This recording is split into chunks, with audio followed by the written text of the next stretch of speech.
Selamat datang di channel kami. Di sini kami akan membawa Anda menjelajahi cerita-cerita menarik dan penuh misteri dari berbagai penjuru dunia. Bersiaplah untuk merasakan ketegangan dan keajaiban dalam setiap kisah yang kami sajikan.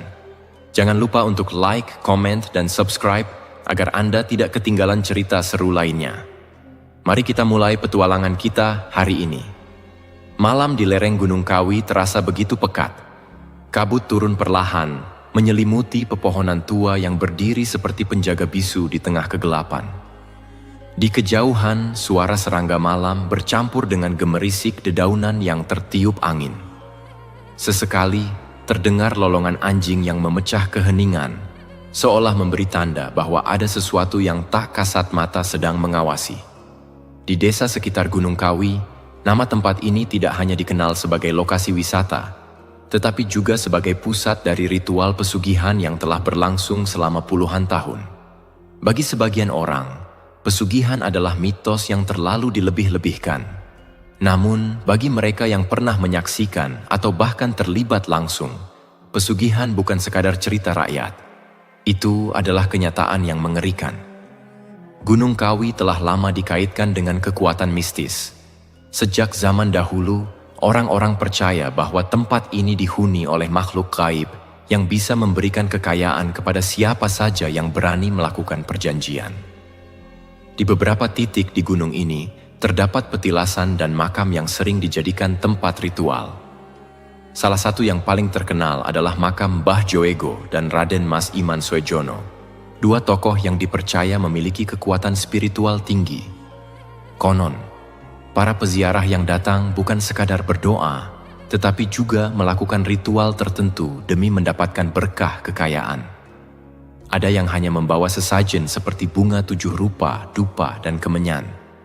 Namun, ada pula yang datang dengan niat lebih besar, mencari jalan pintas menuju kekayaan, bahkan jika itu berarti menggadaikan sesuatu yang jauh lebih berharga daripada uang. Bagi warga sekitar, cerita tentang pesugihan bukan sekadar rumor. Beberapa dari mereka mengaku pernah melihat hal-hal aneh, orang-orang kaya yang tiba-tiba muncul tanpa asal-usul jelas, peziarah yang datang di malam hari dan menghilang tanpa jejak, hingga suara-suara misterius yang sering terdengar dari dalam hutan. Kadang kalau malam Jumat Kliwon, saya mendengar suara tangisan di dekat makam, ujar Pak Slamet, seorang warga yang telah tinggal di kaki Gunung Kawi selama lebih dari 40 tahun. Bukan suara manusia, tapi seperti jeritan yang berasal dari dalam tanah. Gunung Kawi tidak hanya didatangi oleh warga biasa, tetapi juga oleh orang-orang dari kota besar.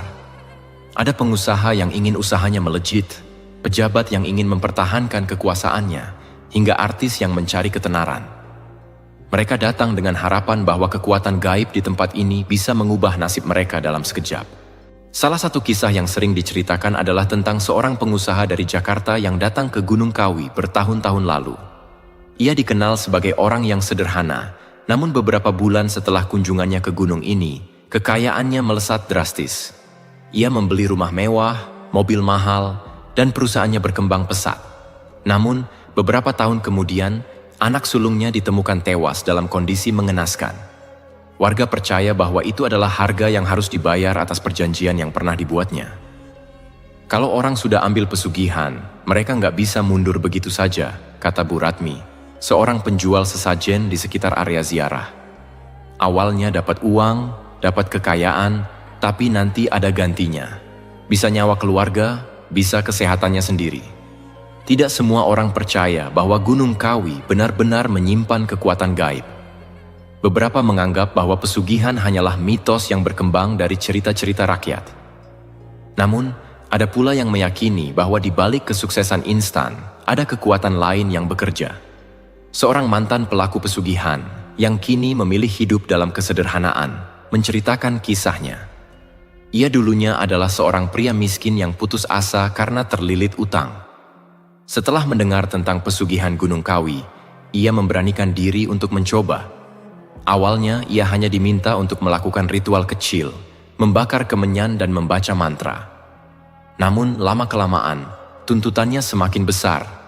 Ia harus memberikan tumbal dalam bentuk sesuatu yang jauh lebih berharga dari sekadar uang atau barang. Saya tidak bisa cerita detailnya, katanya dengan suara gemetar. Tapi satu hal yang saya pelajari, tidak ada yang gratis. Semua yang didapat akan ada bayarnya. Kini, ia memilih untuk hidup jauh dari kemewahan. Meski hidup sederhana, ia merasa lebih tenang. Namun, masih ada ketakutan yang menghantuinya. Ketakutan bahwa sesuatu dari masa lalunya akan kembali menagih janji yang pernah dibuat. Gunung Kawi tetap berdiri kokoh, menyimpan ribuan kisah yang belum terungkap. Mitos dan realita bercampur menjadi satu, menciptakan aura misterius yang sulit dijelaskan. Bagi sebagian orang, tempat ini hanyalah destinasi wisata religi. Namun, bagi mereka yang percaya, Gunung Kawi adalah gerbang menuju kekayaan yang penuh risiko. Cerita tentang pesugihan ini memberikan satu pelajaran penting. Tidak ada jalan pintas menuju kesuksesan yang benar-benar aman. Apapun yang diperoleh secara instan, pasti memiliki harga yang harus dibayar. Di antara kabut yang terus turun dan pepohonan tua yang diam mengawasi, pertanyaan tetap menggantung di udara. Apakah kekayaan benar-benar sepadan dengan harga yang harus dibayar? Sebelum kita lanjutkan kisahnya, kami ingin mendengar dari kalian. Tulis di kolom komentar dari mana kalian berasal dan kisah mistis apa yang pernah terjadi di sana agar nanti bisa kita bahas di video-video selanjutnya. Malam itu, Rudy duduk termenung di sudut warung kopi kecil di pinggiran kota Malang. Asap rokoknya mengepul pelan, sementara tatapan matanya kosong, seakan pikirannya tengah melayang jauh. 2 bulan terakhir adalah neraka baginya. Usaha tekstil yang ia bangun selama 10 tahun ambruk seketika. Utangnya menumpuk, rentenir mulai meneror keluarganya, dan istrinya hampir meninggalkannya. Saya butuh jalan keluar, gumamnya pelan. Dari seberang meja, seorang pria paruh baya dengan mata tajam menghembuskan asap rokoknya. Namanya Pak Darman, seorang kenalan lama yang konon memiliki jalan alternatif bagi orang-orang yang putus asa seperti Rudy. Ada cara, tapi kamu harus siap dengan syaratnya, kata Pak Darman dengan suara rendah. Rudy meneguk kopinya yang sudah dingin. Apapun akan saya lakukan, jawabnya mantap. Pak Darman mengangguk pelan. Kalau memang begitu, kamu harus ikut saya ke Gunung Kawi. Gunung Kawi bukan tempat asing bagi Rudy. Ia sudah sering mendengar cerita tentang orang-orang yang mendadak kaya setelah berziarah ke sana. Beberapa temannya yang dulu hidup pas-pasan, kini memiliki bisnis besar dan rumah mewah. Namun, ada satu hal yang selalu membuatnya merinding. Di balik kisah sukses itu, ada bisik-bisik tentang harga yang harus dibayar, tumbal, perjanjian gaib, dan kejadian-kejadian aneh yang menimpa para pelaku pesugihan. Rudy mencoba mengabaikan ketakutannya. Apa yang harus saya lakukan? Tanyanya. Pak Darman tersenyum tipis. Pertama, kamu harus bersedia meninggalkan logika. Ini bukan sesuatu yang bisa dijelaskan dengan akal sehat. Kedua, kamu harus siap memenuhi syarat yang diberikan. Sekali masuk, kamu tidak bisa mundur. Ada keraguan di benak Rudy, tetapi bayangan rentenir yang bisa datang kapan saja untuk menagih utang lebih kuat dari ketakutannya terhadap hal mistis. Baik, saya siap, ucapnya akhirnya. 2 hari kemudian, Rudy dan Pak Darman berangkat menuju Gunung Kawi. Perjalanan mereka dilakukan malam hari, seperti kebanyakan orang yang datang untuk urusan khusus di tempat itu. Udara di kaki gunung terasa lebih dingin dari biasanya. Pepohonan besar yang mengapit jalanan tampak seperti bayangan hitam yang mengawasi. Sesekali, suara burung hantu terdengar, menambah suasana mencekam. Jangan bicara sembarangan di sini, bisik Pak Darman. Gunung ini punya penghuni yang tak kasat mata. Rudy hanya mengangguk. Semakin mereka mendekati area ritual, suasana semakin terasa berat. Ada sesuatu di udara yang membuat bulu kuduknya berdiri. Di sebuah area yang dikelilingi pepohonan rimbun, mereka akhirnya tiba di rumah seorang dukun yang akan memandu ritual. Rumah itu tampak biasa saja dari luar, sebuah bangunan kayu sederhana dengan penerangan temaram. Namun, begitu Rudy melangkah masuk, hawa di dalamnya terasa berbeda.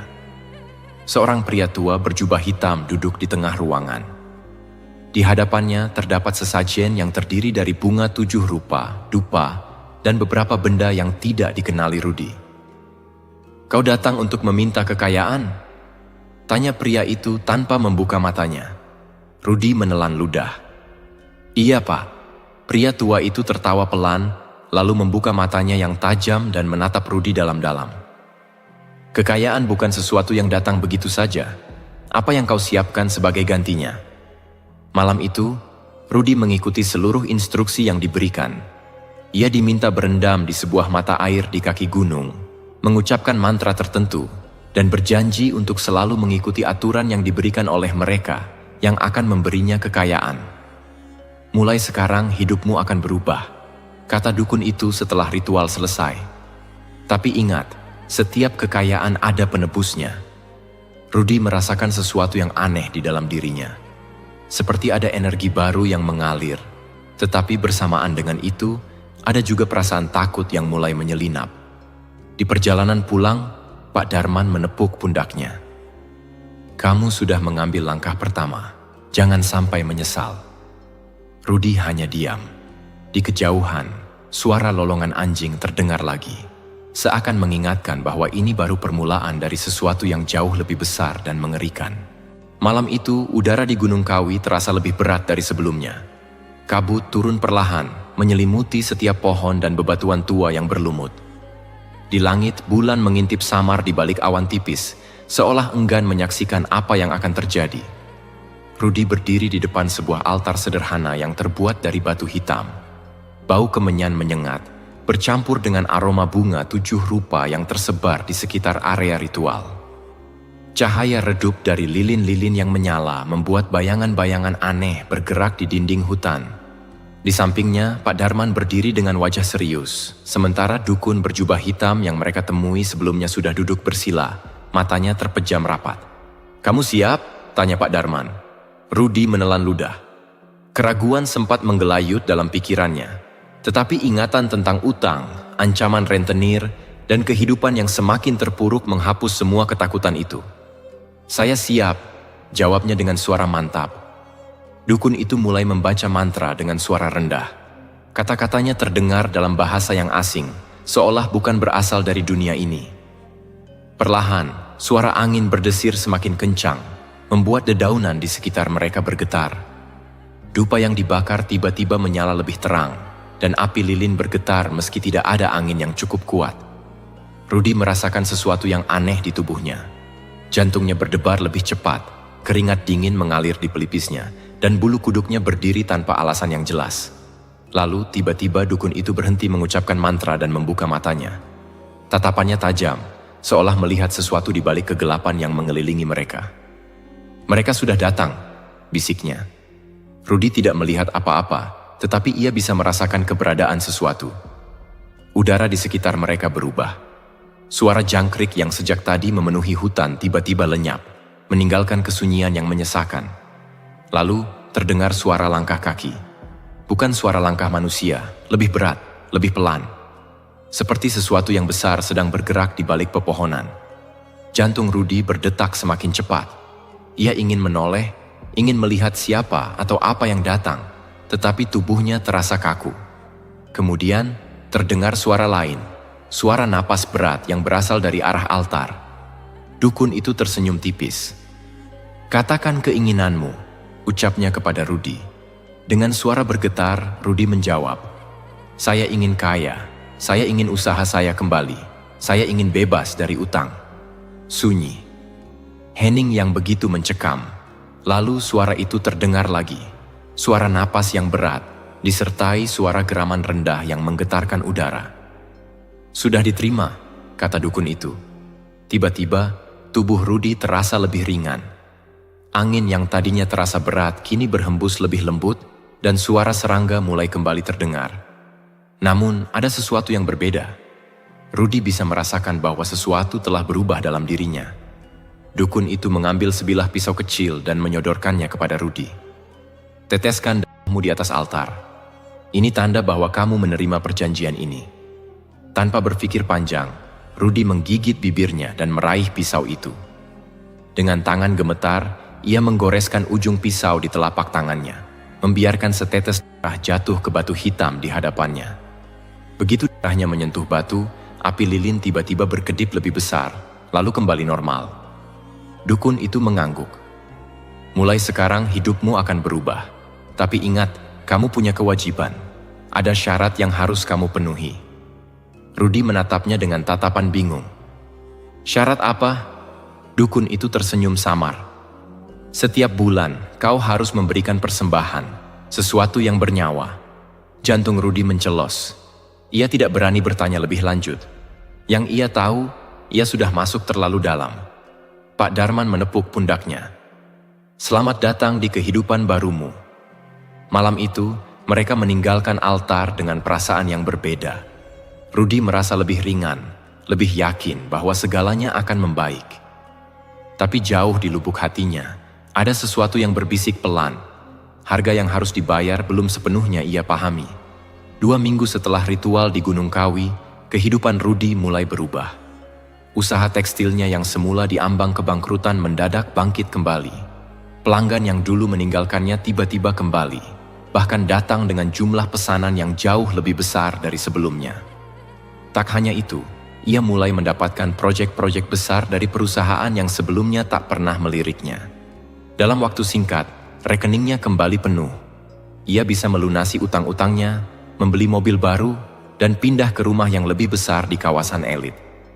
Semua tampak sempurna, seperti keajaiban. Namun, jauh di lubuk hatinya, Rudi tahu bahwa semua ini bukanlah kebetulan. Ia telah menandatangani kontrak, dan setiap kontrak memiliki harga yang harus dibayar. Awalnya semuanya berjalan normal. Namun semakin lama, Rudi mulai merasakan sesuatu yang tidak wajar. Setiap malam, ia bermimpi buruk. Dalam mimpinya, ia selalu berada di hutan gelap, dikelilingi suara-suara aneh yang memanggil namanya. Terkadang, ia melihat bayangan besar dengan mata merah yang mengawasinya dari kejauhan. Tak hanya dalam mimpi, di rumah barunya, sering terdengar suara-suara aneh, seperti langkah kaki di lantai atas, padahal ia tinggal sendirian. Lampu sering berkedip sendiri, dan udara di dalam rumahnya terasa dingin meskipun semua jendela tertutup rapat. Suatu malam, saat sedang bekerja di ruangannya, Rudi mendengar suara ketukan di jendela. Pelan. 3 kali. Ia menoleh dengan jantung berdebar. Rumahnya berada di lantai 2. Tidak mungkin ada orang di luar jendela. Dengan tangan gemetar, ia berjalan ke arah jendela dan mengintip keluar. Kosong. Tak ada siapapun. Namun, ketika ia berbalik untuk kembali duduk, sesuatu membuatnya membeku. Di cermin yang tergantung di dinding, ada sosok tinggi dengan mata merah berdiri di belakangnya. Rudi tersentak mundur, tetapi ketika ia menoleh ke belakang, sosok itu sudah menghilang. Sejak malam itu, ia tahu bahwa waktunya semakin dekat. Beberapa hari kemudian, Pak Darman meneleponnya. Sudah waktunya, katanya singkat. Rudi terdiam. Ia tahu apa yang dimaksud Pak Darman. Ia harus memberikan persembahan, sesuatu yang bernyawa, seperti yang diminta dalam perjanjian. Apa yang harus saya lakukan? Tanyanya dengan suara bergetar. Kau sudah tahu. Carilah seekor ayam hitam. Pergi ke tempat yang sudah kita sepakati, lakukan ritualnya. Malam itu Rudi melakukan apa yang diperintahkan. Ia membawa seekor ayam hitam ke hutan di dekat Gunung Kawi, tempat ia pertama kali melakukan ritual.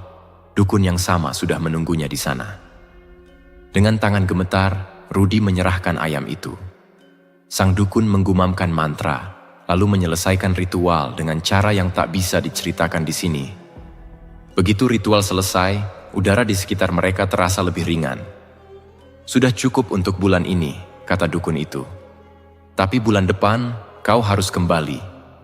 Bulan demi bulan berlalu, dan setiap bulan Rudi harus melakukan ritual yang sama. Namun setiap kali ia kembali, permintaan dari mereka semakin besar. Pada awalnya hanya seekor ayam, kemudian seekor kambing. Lalu, dukun itu mulai berbicara dengan suara yang lebih berat, seolah bukan lagi dirinya yang berbicara. Waktunya semakin dekat. Persembahan harus lebih besar. Rudi mulai gelisah. Ia tahu bahwa semakin lama, harga yang diminta semakin tinggi.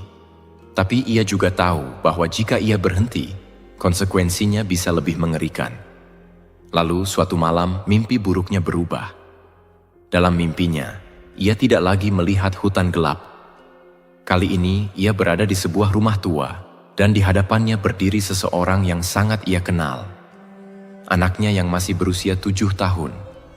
Anaknya menatapnya dengan mata kosong. Lalu dari bayang-bayang, sosok tinggi bermata merah muncul dan berbisik di telinganya. Tumbal berikutnya sudah dipilih. Rudy terbangun dengan keringat dingin. Ia mulai menyadari bahwa ini bukan lagi tentang harta dan kekayaan. Ini adalah tentang jiwanya sendiri. Dan kali ini, ia mungkin tidak bisa lari. Sejak mimpi buruk itu, Rudy tidak bisa tidur dengan tenang. Setiap kali ia memejamkan mata, ia selalu melihat sosok anaknya, Dika, berdiri dalam kegelapan dengan tatapan kosong. Bayangan makhluk bermata merah yang berbisik di telinganya terus menghantui pikirannya. Kata-kata yang diucapkan terasa seperti vonis yang tidak bisa dihindari. Tumbal berikutnya sudah dipilih. Rudy mencoba mengabaikan firasat buruk itu. Ia berusaha meyakinkan dirinya bahwa semua ini hanya permainan pikirannya sendiri, efek dari tekanan perjanjian yang telah ia buat. Namun, semakin ia berusaha melupakan, semakin banyak kejadian aneh yang terjadi di sekelilingnya. Pada suatu malam, Dika berlari ke kamar Rudy dengan wajah ketakutan. "Ayah, ada orang di kamarku," isaknya dengan suara gemetar. Rudy langsung tersentak dari tidurnya. Ia bergegas mengikuti Dika ke kamarnya, tetapi saat ia menyalakan lampu, kamar itu kosong. "Tidak ada siapa-siapa, nak," ucap Rudy mencoba menenangkan anaknya. Dika menggeleng dengan air mata yang masih menggenang. "Aku melihatnya, ya." Dia berdiri di pojokan, matanya merah. Rudy seketika membeku. Sejak malam itu, Dika semakin sering mengalami mimpi buruk. Ia sering mengigau di malam hari, berteriak ketakutan seolah melihat sesuatu yang tidak kasat mata. Terkadang, Rudy mendengar suara langkah kaki di lorong rumahnya, atau suara bisikan lirih yang terdengar tepat di belakangnya saat ia sendirian. Ada sesuatu di rumah ini, sesuatu yang sedang mengawasi. Rudy mulai ketakutan. Ia tidak bisa mengabaikan semua ini lagi. Ia mencoba menghubungi Pak Darman, tapi lelaki itu tidak bisa dihubungi. Nomornya tidak aktif, dan ketika Rudy mendatangi rumahnya, tetangganya mengatakan bahwa Pak Darman telah pergi tanpa memberitahu siapapun kemana tujuannya. Rudy juga mencoba menemui dukun yang membantunya melakukan ritual, tetapi tempat itu kini kosong. Seolah semua orang yang pernah membawanya ke dalam dunia pesugihan ini telah menghilang tanpa jejak. Ia mulai merasa terjebak. Tidak ada yang bisa membantunya keluar. Dan yang lebih buruk, ia merasa waktunya semakin dekat. Pada suatu malam, Rudy sedang duduk sendirian di ruang tamu ketika ia mendengar suara ketukan di pintu depan. Tok, tok, tok. Jantungnya berdegup kencang. Siapa yang datang malam-malam begini? Dengan ragu, ia berjalan menuju pintu dan mengintip dari celah jendela. Kosong. Tidak ada siapapun. Namun, ketika ia hendak berbalik, suara itu terdengar lagi. Tok, tok, tok. Suara itu datang dari balik jendela ruang tamu. Dengan tangan gemetar, Rudy menoleh perlahan. Di luar jendela, tepat di balik kaca, ada sesosok bayangan hitam berdiri dengan tatapan kosong. Matanya merah menyala. Seketika, lampu-lampu di rumahnya berkedip-kedip. Televisi menyala sendiri dengan suara bising, dan udara di ruangan itu berubah menjadi dingin menggigit. Bayangan itu tidak bergerak, tetapi Rudy bisa merasakan sesuatu menekan dadanya. Sebuah bisikan lirih terdengar di telinganya. "Waktumu hampir habis." Rudy berteriak dan jatuh tersungkur ke lantai. Dalam kepanikan, ia merangkak ke belakang, mencoba menjauh dari jendela. Namun saat ia kembali menoleh, bayangan itu sudah menghilang. Keesokan paginya, Rudy pergi ke makam Gunung Kawi sendirian, berharap bisa menemukan seseorang yang bisa membantunya. Namun, di sana ia hanya mendapati keheningan. Ia berdiri di depan makam yang selalu dikunjungi para pencari pesugihan, berdoa tanpa tahu harus meminta kepada siapa. Lalu terdengar suara langkah pelan di belakangnya. Rudy menoleh dan melihat seorang pria tua berpakaian lusuh berdiri di sana. Wajahnya penuh keriput, tetapi tatapannya tajam dan penuh wibawa. "Kau datang untuk mencari jalan keluar?" tanya pria itu dengan suara dalam. Rudy mengangguk cepat. "Saya sudah terjebak, Pak. Saya ingin keluar dari semua ini." Pria itu menatapnya lama sebelum akhirnya berkata dengan tenang, "Tidak ada yang keluar dari jalan ini tanpa membayar harga." Jantung Rudy berdegup kencang. "Apa yang harus saya lakukan?" Pria itu menghela napas panjang. "Hanya ada dua pilihan.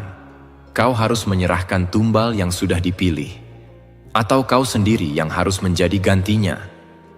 Darah Rudy seketika menghilang dari wajahnya. Tumbal yang sudah dipilih. Anaknya. Pilihan yang diberikan kepadanya begitu mengerikan. Jika ia tidak menyerahkan Dika, maka nyawanya sendiri yang akan diambil. Dan ia tahu, jika ia mati, mereka tidak akan berhenti sampai mereka mendapatkan apa yang mereka inginkan. Mereka akan tetap datang untuk Dika. Rudy merasa kepalanya berputar. Pilihan apa yang harus ia ambil? Menyerahkan anaknya, atau menerima kematiannya sendiri? Di tengah kebingungannya, pria tua itu menepuk pundaknya. "Ada satu jalan lain," katanya pelan. Rudy menoleh dengan penuh harapan. "Tapi kau harus siap menghadapi konsekuensinya." Rudy menatap pria tua itu dengan penuh harapan. Setelah sekian lama merasa terjebak dalam permainan gelap ini, akhirnya ada seseorang yang menawarkan jalan keluar. Namun, pria itu tidak tersenyum. Matanya tetap tajam, seolah mengingatkan bahwa jalan yang akan ditempuh bukanlah tanpa risiko. "Kau ingin keluar?" ulangnya dengan suara berat. "Ada cara, tapi bukan cara yang mudah." Rudy menelan ludah. "Apa yang harus saya lakukan?" Pria itu menghela napas panjang sebelum akhirnya berkata, "Kau harus memutus perjanjian. Tapi ingat, mereka tidak akan membiarkanmu pergi begitu saja." Rudy tidak tahu bahwa perjanjian pesugihan bukan hanya sekadar pertukaran nyawa demi kekayaan. Ada aturan, ada kontrak gaib yang mengikatnya. Pria tua itu menjelaskan bahwa perjanjian seperti ini terjalin melalui ikatan antara manusia dan entitas gaib. Begitu seseorang menerima kekayaan dari hasil pesugihan, ia sudah menjadi bagian dari dunia mereka. "Mereka menganggapmu sebagai milik mereka sekarang," jelas pria itu. "Tidak ada yang bisa pergi tanpa perlawanan. Namun, ada satu celah dalam aturan ini. Setiap perjanjian memiliki sumber kekuatan. Jika sumber itu dihancurkan, maka kontraknya bisa diputus." Tapi, pria tua itu menatap Rudy dengan serius. "Itu berarti kau harus menghadapi mereka secara langsung." Rudy merasakan bulu kuduknya meremang. "Apa sumber kekuatan itu?" tanyanya dengan suara bergetar. Pria tua itu menatap ke arah Gunung Kawi. "Tempat di mana kau pertama kali membuat perjanjian. Di sanalah semuanya dimulai, dan di sanalah semuanya harus diakhiri." Malam itu, Rudy kembali ke Gunung Kawi. Kali ini bukan untuk mencari kekayaan, tetapi untuk mengakhiri semuanya. Ia membawa beberapa benda yang diberikan pria tua itu: garam, minyak wangi khusus, dan sebatang kayu gaharu yang harus dibakar di tempat ritual pertamanya. Pria tua itu berpesan bahwa ketika ritual pemutusan perjanjian dimulai, makhluk-makhluk gaib yang terikat dengannya akan berusaha mencegahnya. "Mereka tidak akan membiarkanmu pergi dengan mudah," ucapnya sebelum Rudy berangkat. Dan benar saja, begitu Rudy tiba di tempat ritualnya dulu, ia langsung merasakan sesuatu yang janggal. Udara tiba-tiba menjadi berat, seperti ada sesuatu yang menekan dadanya. Angin berhembus kencang meskipun langit malam terlihat tenang. Di kejauhan, Rudy mendengar suara berbisik. "Kau tidak bisa pergi." Jantungnya berdegup kencang, tapi ia tidak punya pilihan lain. Dengan tangan gemetar, ia mulai menaburkan garam di sekelilingnya, membentuk lingkaran perlindungan seperti yang diajarkan oleh pria tua itu. Lalu, ia menyalakan kayu gaharu dan membiarkan asapnya mengepul ke udara. Saat itu juga, suara jeritan terdengar dari dalam kegelapan. "Berhenti!" Rudy merasakan angin semakin kencang. Pepohonan di sekelilingnya bergetar hebat, seolah ada sesuatu yang bergerak di antaranya. Dari balik bayangan, sosok bermata merah muncul. Kali ini lebih jelas. Wajahnya menyerupai manusia, tetapi kulitnya hitam legam dan matanya seperti bara api. "Kau telah membuat perjanjian," suaranya menggelegar. "Kau tidak bisa mundur." Rudy memejamkan mata, mengingat semua yang dikatakan pria tua itu. Dengan sekuat tenaga, ia mulai membaca doa yang telah diajarkan kepadanya. Namun, semakin ia membaca, semakin makhluk itu mendekat. Udara di sekelilingnya terasa semakin dingin, dan Rudy merasa seolah-olah kekuatannya terkuras. "Berhenti, atau kau akan kehilangan segalanya." Rudy menggertakkan giginya. Ia tahu bahwa ini adalah ujian terakhir. Jika ia menyerah sekarang, ia tidak akan pernah bisa keluar. Dengan sisa tenaga, ia menuangkan minyak wangi ke dalam api gaharu. Seketika, nyala api membesar, dan cahaya terang menyelimuti tempat itu. Jeritan terdengar lebih keras, dan sosok bermata merah itu mundur perlahan. Tubuhnya mulai mengepul, berubah menjadi kabut hitam yang tersedot ke dalam tanah. Rudy terus membaca doa dengan suara lantang, sampai akhirnya semua menjadi sunyi. Angin berhenti. Udara kembali normal, dan untuk pertama kalinya dalam berbulan-bulan, Rudy merasa bebas. Rudy pulang ke rumah dengan tubuh lemas. Ia tidak tahu apakah makhluk itu benar-benar telah pergi atau hanya menunggu waktu untuk kembali. Namun, satu hal yang pasti, mimpi buruknya berhenti. Dika kembali tidur dengan tenang tanpa terbangun ketakutan. Suara langkah kaki di lorong menghilang. Dan untuk pertama kalinya, Rudy merasa bahwa rumahnya benar-benar miliknya lagi. Namun, ada harga yang harus ia bayar. Kekayaannya perlahan menghilang. Proyek-proyek besar yang dulu berdatangan kini menghilang satu persatu. Para klien mulai membatalkan kerjasama, dan perlahan usahanya kembali ke titik nol. Tetapi Rudy tidak peduli. Kali ini, ia memilih untuk menghadapi hidup dengan caranya sendiri, tanpa pesugihan, tanpa perjanjian, dan yang terpenting, tanpa harus kehilangan nyawa orang yang ia cintai. Sudah beberapa bulan sejak Rudy berhasil memutus perjanjiannya dengan makhluk Gunung Kawi. Kekayaannya memang telah sirna, tetapi setidaknya ia dan Dika masih hidup. Namun, ada sesuatu yang terus menghantuinya. Meskipun ia tidak lagi melihat sosok bermata merah dalam mimpinya, perasaan tidak nyaman selalu menghantui setiap langkahnya. Kadang-kadang, ia merasa seperti sedang diawasi. Kadang, ia mendengar suara bisikan samar saat malam tiba. Dan yang paling aneh, setiap kali ia melihat cermin, ia merasa ada sesuatu yang tidak beres. Pada suatu pagi, Rudy sedang mencuci muka di kamar mandi ketika matanya tanpa sengaja menatap ke dalam cermin. Untuk sesaat, semuanya tampak normal. Namun, saat ia hendak berbalik, ia melihat sesuatu yang membuatnya terdiam. Bayangannya di dalam cermin tidak ikut bergerak. Jantungnya seolah berhenti berdetak. Dengan gemetar, ia berbalik perlahan, memastikan bahwa itu hanya ilusi. Tapi bayangan itu tetap diam, menatapnya dengan tatapan kosong. Dan kemudian, bayangan itu tersenyum. Rudy tersentak mundur, hampir terjatuh ke lantai. Ia mengusap matanya, berharap apa yang ia lihat hanyalah halusinasi. Ketika ia menatap cermin lagi, semuanya kembali normal. Namun, ia tahu ada sesuatu yang salah. Kutukan ini belum sepenuhnya hilang. Sejak saat itu, kejadian aneh mulai terjadi kembali. Pintu rumahnya sering terbuka sendiri di tengah malam. Barang-barang berpindah tempat tanpa alasan. Dan yang paling mengerikan, Dika kembali sering mengigau. "Ayah, dia kembali," bisik Dika dalam tidurnya.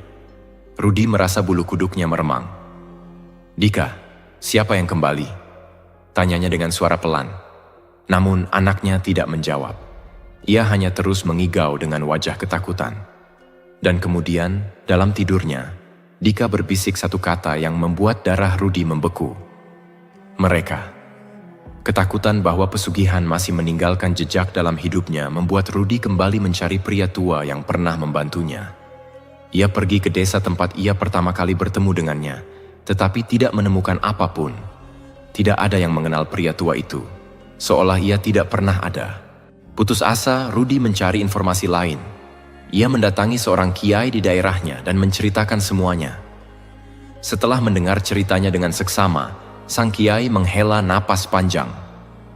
"Kau mungkin telah memutus perjanjian, tetapi tidak serta-merta terbebas dari dampaknya," ucapnya dengan suara berat. Rudy menatapnya dengan ngeri. "Maksudnya? Saat kau melakukan perjanjian, kau membuka pintu yang tidak seharusnya dibuka. Dan meskipun kau sudah menutupnya, sesuatu telah masuk ke dalam hidupmu." Rudy menggigit bibirnya. "Jadi, apa yang harus saya lakukan?" Sang kiai menatapnya dalam-dalam. "Ada dua kemungkinan. Pertama, mereka hanya ingin menakutimu. Jika kau tetap teguh dan tidak menunjukkan ketakutan, mereka akan perlahan menghilang." Rudy menelan ludah. "Dan yang kedua," sang kiai terdiam sejenak sebelum akhirnya berkata, "Mereka menginginkan sesuatu darimu." Darah Rudy terasa membeku. "Apa yang mereka inginkan?" bisiknya. Sang kiai tidak menjawab langsung. "Kau harus melakukan pembersihan spiritual. Rumahmu harus dibersihkan, dan kau harus lebih mendekatkan diri pada Tuhan. Jika masih ada sesuatu yang mengikatmu dengan dunia itu, mereka tidak akan pergi begitu saja." Rudy mengangguk dengan wajah pucat. Ia tahu ia tidak bisa mengabaikan ini lebih lama. Malam itu, Rudy tidak bisa tidur. Ia duduk di ruang tamu, memegang tasbih yang diberikan sang kiai, sambil membaca doa berulang kali. Jam menunjukkan pukul 3 dini hari ketika ia merasakan sesuatu yang aneh. Udara di dalam rumahnya tiba-tiba menjadi dingin. Dari sudut matanya, ia melihat bayangan hitam berdiri di pojokan ruangan. Dengan napas tersengal, ia mencoba mengabaikannya dan terus membaca doa. Namun, semakin lama, suara bisikan mulai terdengar. "Kau tidak bisa lari." Suara itu datang dari segala arah, dan saat ia menoleh ke cermin di dinding, ia melihatnya lagi. Bayangannya tersenyum. Namun kali ini, bayangan itu bergerak sendiri, mengangkat tangannya dan menunjuk sesuatu di belakang Rudy. Dengan tubuh gemetar, Rudy perlahan menoleh, dan di sana berdiri sosok tinggi dengan mata merah menyala. "Kami belum selesai," Rudy menjerit sekeras-kerasnya. Pagi harinya, Rudy memutuskan untuk meninggalkan rumah itu. Ia mengajak Dika untuk pergi jauh, mencari tempat yang lebih aman. Namun sebelum pergi, ia melihat ke cermin untuk terakhir kalinya. Bayangannya sudah kembali normal. Namun, jauh di dalam dirinya, ia tahu kutukan ini belum sepenuhnya hilang. Pesugihan Gunung Kawi bukan sekadar perjanjian biasa. Sekali kau masuk, kau tidak akan pernah bisa benar-benar keluar. Rudy dan Dika meninggalkan rumah mereka sebelum matahari terbit. Dengan hanya membawa beberapa barang penting, mereka melaju tanpa tujuan, berharap menemukan tempat yang bisa memberi mereka kedamaian. Namun, di dalam hatinya, Rudy tahu bahwa ini bukan sekadar masalah tempat. Mereka sedang dikejar. Seolah-olah ada sesuatu yang tidak bisa dilepaskan. Setiap kali ia menutup mata, ia bisa merasakan kehadiran mereka.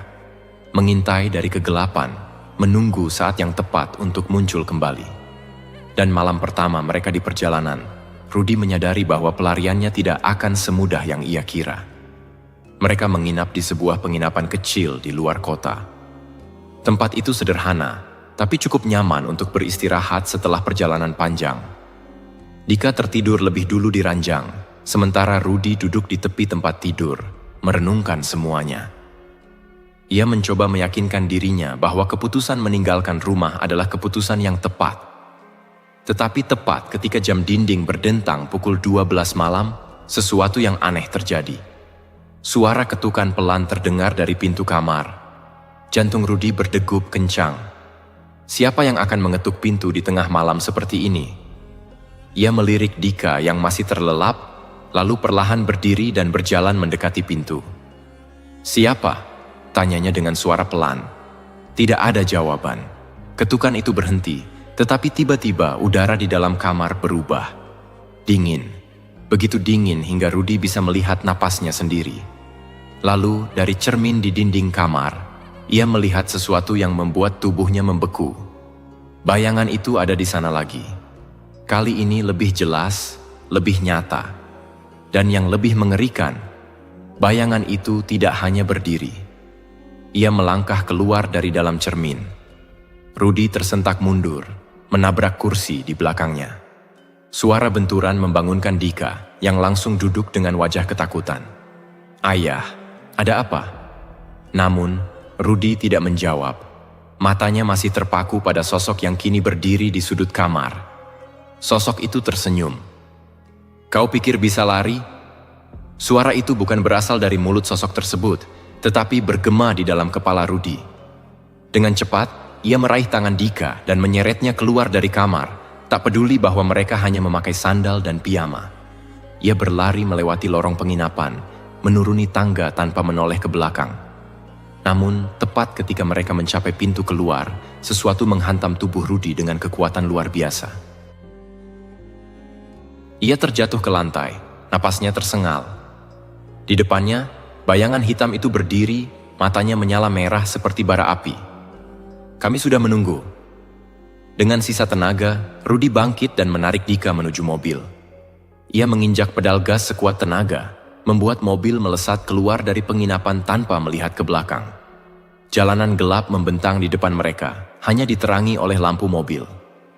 Dika menangis ketakutan, sementara Rudy mencoba mengendalikan napasnya. Namun, rasa takut kembali menyergap saat ia melihat sesuatu di kaca spion.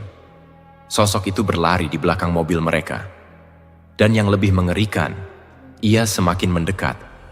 Rudy menekan pedal gas lebih dalam, berharap bisa menjauh dari teror ini. Namun, tidak peduli seberapa cepat mobilnya melaju, sosok itu tetap mengikuti mereka. Lalu tiba-tiba, radio mobil menyala sendiri. Dari dalam speaker, suara bisikan mengalir, memenuhi kabin mobil. "Kau tidak bisa pergi." Lalu, mobil mulai kehilangan kendali. Setir terasa berat, seolah-olah ada sesuatu yang menariknya ke satu arah. Di depan mereka, jalan berbelok tajam dengan jurang di sisi kanan. Jika Rudy tidak bisa mengendalikan mobilnya, mereka akan jatuh. Dengan panik, ia mencoba mengembalikan kendali, tetapi semakin ia melawan, semakin kuat tarikan itu.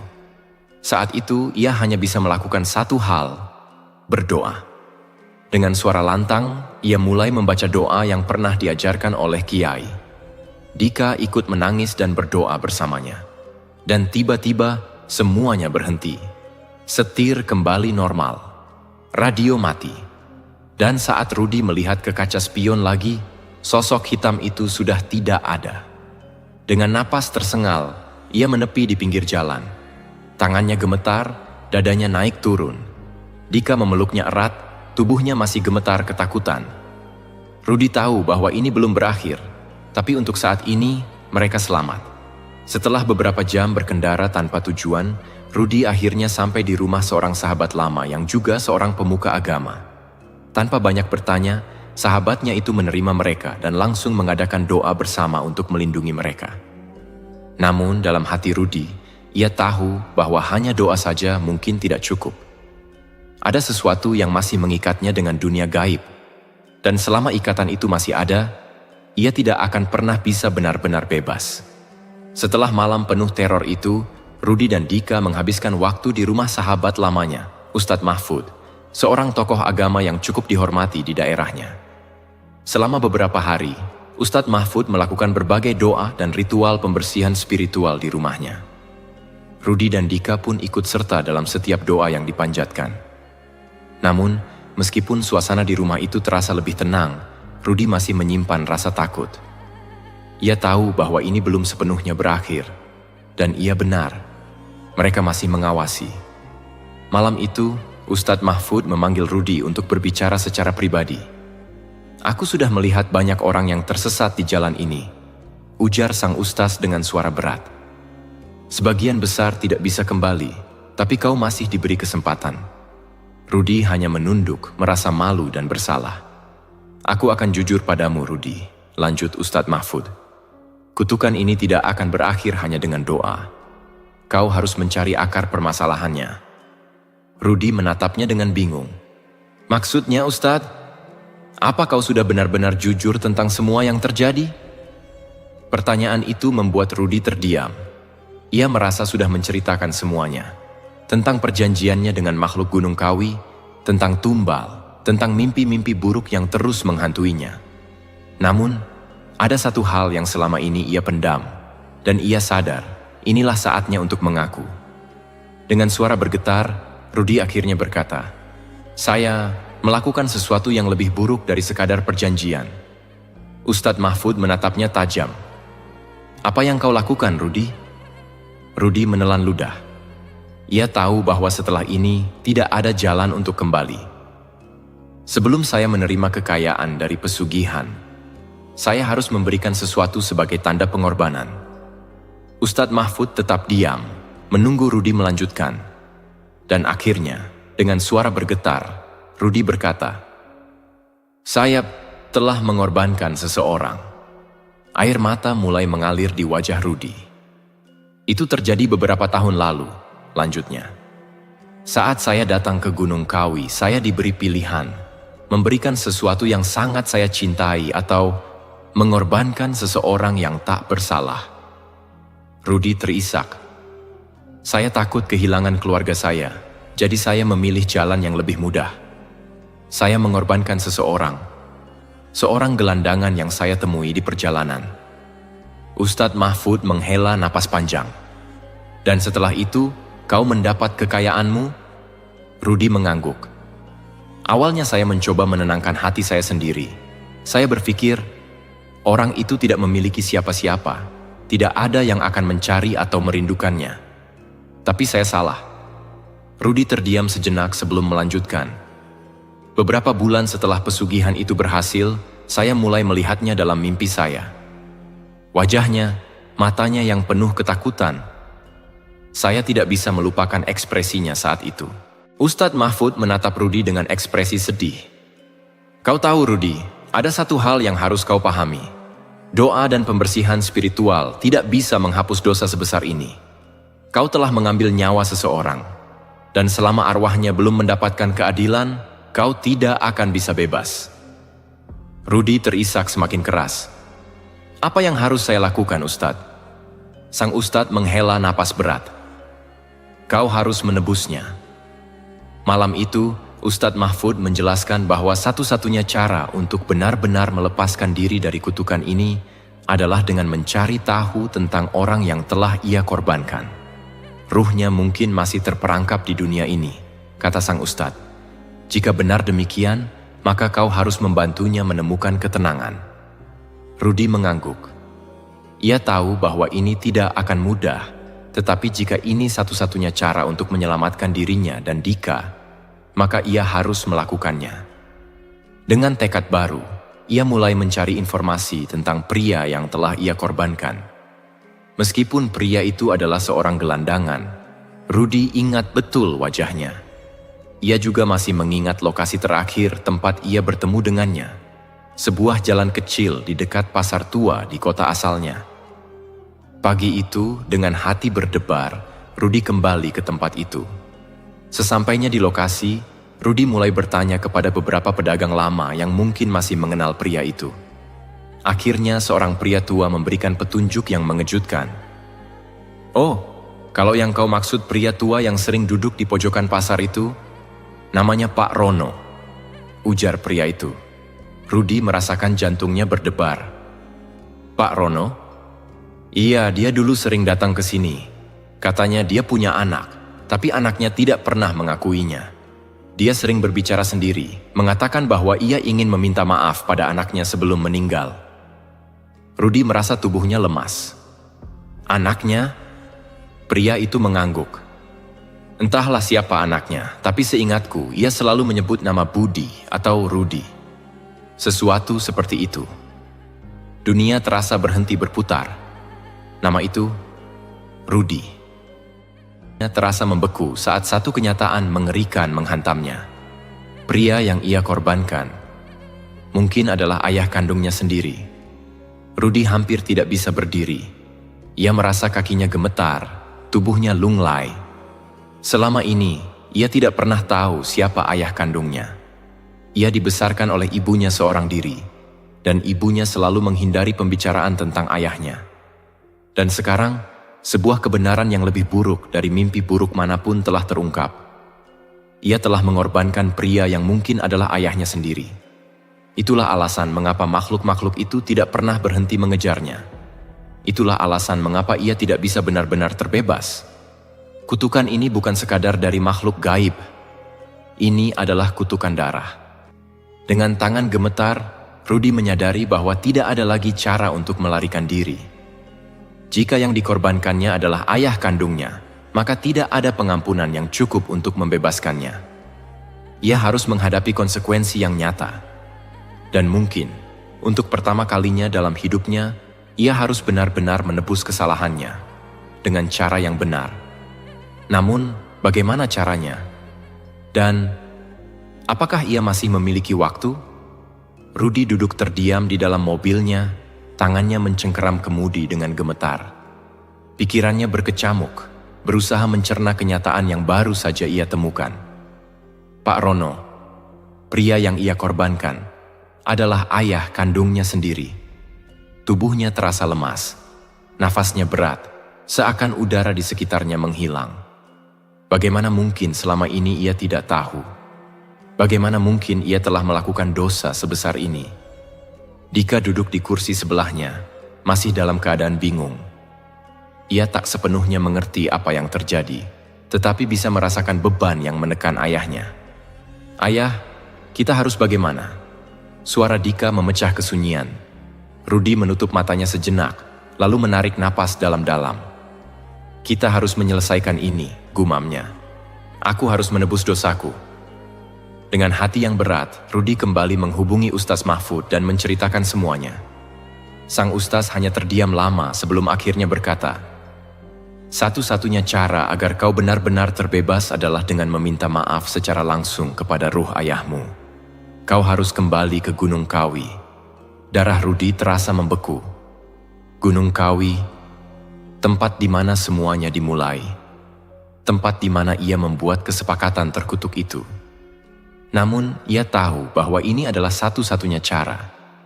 Jika ia ingin menebus dosa dan menyelamatkan Dika dari kutukan ini, maka ia harus kembali ke tempat itu dan menghadapi segala konsekuensinya.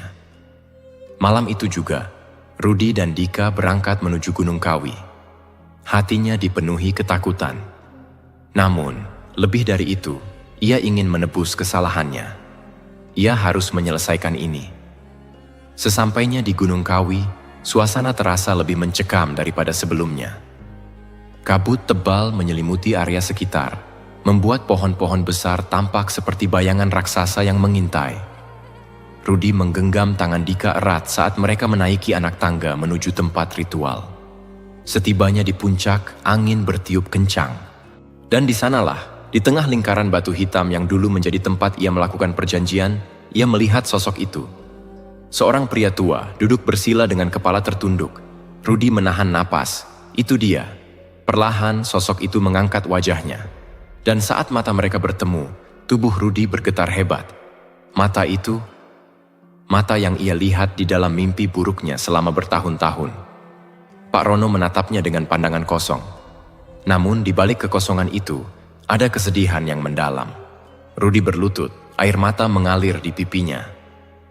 "Ayah," suaranya bergetar. Pak Rono tetap diam.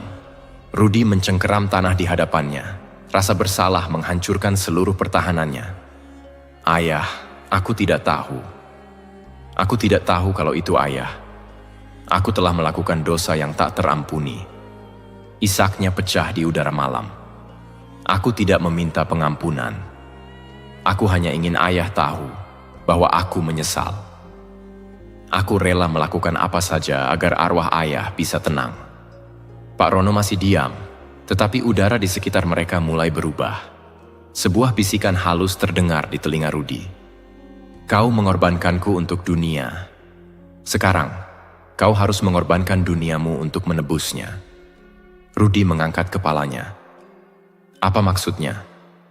Namun, sebelum ia bisa mendapatkan jawaban, bayangan hitam mulai muncul dari kegelapan. Makhluk-makhluk itu datang kembali. Makhluk-makhluk gaib yang dulu memberinya kekayaan kini mengelilinginya. Mereka tertawa, suaranya menggetarkan udara. "Jadi, Kau pikir bisa lari begitu saja? Kami telah memberimu kekayaan, dan kini kau ingin mengkhianati perjanjian? Kau tahu akibatnya, bukan? Dika menjerit dan bersembunyi di belakang Rudy. Rudy berdiri, meskipun tubuhnya bergetar ketakutan. Aku tidak ingin lagi apapun dari kalian, katanya dengan suara tegas. Ambil semuanya kembali, aku tidak peduli. Salah satu makhluk itu tertawa. Ah, tapi tidak semudah itu manusia. Kau tahu persyaratannya. Kau harus memberikan sesuatu yang lebih besar sebagai gantinya. Rudy menggenggam tangan Dika semakin erat. Aku rela kehilangan semuanya, katanya. Rumah, harta, apapun yang kalian berikan, ambil semuanya. Makhluk-makhluk itu tertawa semakin keras. Kau tidak mengerti, manusia bodoh. Salah satu dari mereka mendekat, wajahnya berubah menjadi wajah yang sangat menyeramkan. Bukan hanya hartamu, tapi jiwamu. Rudy menelan ludah. Jika itu harga yang harus ia bayar, maka ia siap. Namun, sebelum makhluk itu bisa menyentuhnya, Pak Rono berdiri. Sorot matanya kini penuh dengan ketenangan. Jangan sentuh anakku, suaranya terdengar jelas. Makhluk-makhluk itu tersentak. Kau tidak bisa melawan perjanjian ini. Pak Rono tersenyum tipis. Aku tidak melawan. Aku hanya mengambil hakku. Dalam sekejap, cahaya terang menyelimuti tubuh Pak Rono. Suara jeritan terdengar dari segala arah. Makhluk-makhluk gaib itu berusaha mundur. Dan kemudian mereka lenyap. Angin berhenti. Udara kembali tenang. Dan Pak Rono tersenyum untuk terakhir kalinya sebelum perlahan menghilang bersama angin malam. Rudy terduduk, masih tidak percaya dengan apa yang baru saja terjadi. Dika memeluknya erat. Ayah, apa sudah selesai? Tanyanya pelan. Rudy mengangguk sambil mengusap air mata yang masih menggenang di pipinya. Ya nak, semuanya sudah selesai. Beberapa bulan setelah kejadian itu, hidup Rudy berubah total. Seluruh kekayaannya lenyap. Rumahnya diambil alih oleh bank, bisnisnya bangkrut, dan semua orang yang dulu menghormatinya kini menjauh.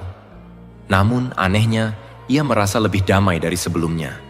Ia tidak lagi dihantui mimpi buruk. Dika bisa tidur nyenyak tanpa terbangun ketakutan. Dan meskipun mereka harus memulai dari nol, Rudy merasa inilah hidup yang seharusnya ia jalani. Suatu hari, saat sedang bekerja sebagai buruh di sebuah pabrik kecil, ia melihat seorang pria tua duduk di pinggir jalan. Pria itu tersenyum padanya. Dan meskipun hanya sesaat, Rudy bisa merasakan itu ayahnya. Ia tersenyum balik lalu berjalan pulang dengan hati yang lebih ringan. Sebab akhirnya ia telah keluar dari jalan gelap. Dan kali ini ia tidak akan pernah kembali. Kisah Rudy adalah gambaran nyata tentang bagaimana manusia sering tergoda untuk mencari jalan pintas menuju kekayaan dan kemudahan hidup. Namun, di balik setiap kesepakatan yang melibatkan kekuatan gelap, selalu ada harga yang harus dibayar, dan seringkali harga itu jauh lebih besar dari apa yang kita bayangkan. Pesugihan bukan sekadar mitos atau legenda, tetapi sebuah peringatan bahwa keserakahan dapat membawa seseorang ke dalam jurang yang dalam, di mana kehilangan dan penderitaan menjadi bayaran yang tak terhindarkan. Dari perjalanan Rudy, kita belajar bahwa tidak ada kekayaan yang lebih berharga daripada hidup yang tenang dan penuh berkah. Kekayaan sejati bukan diukur dari harta yang melimpah, tetapi dari hati yang damai dan keluarga yang utuh. Terima kasih telah menyaksikan kisah ini di channel kami. Jangan lupa untuk like, subscribe, dan nyalakan lonceng notifikasi agar Anda tidak ketinggalan cerita-cerita menarik lainnya. Sampai jumpa di cerita berikutnya, dan tetaplah bijak dalam setiap langkah hidup Anda.